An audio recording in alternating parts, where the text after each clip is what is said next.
সবুজে ঘেরা এক বিস্তীর্ণ রাজ্য, যেখানে বাতাসে মিশে আছে সতেজ চায়ের সুবাস।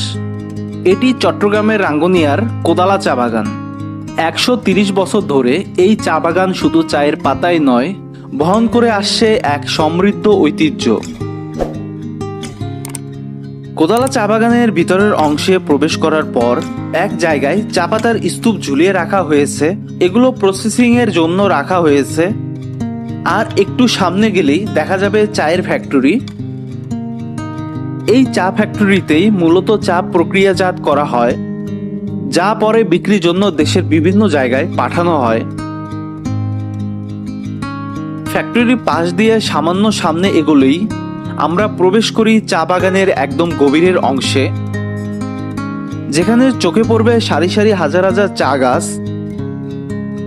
এটি যেন এক চায়ের রাজ্য, যেখানে বাতাসে মিশে থাকে চায়ের মিষ্টি সুবাস। কোদালা চা বাগানের ইতিহাস 130 বছরের পুরনো।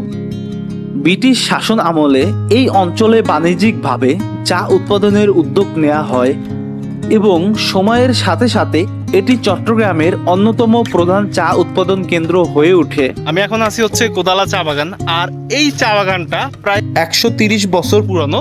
আর এটা হচ্ছে চট্টগ্রামের রাঙ্গুনিয়া উপজেলায় অবস্থিত একটি চা বাগান, যেটি দেখতে আসলে কিন্তু বেশ সুন্দর। বেশ বিশাল এরিয়া নিয়ে এই চা বাগানটি রয়েছে।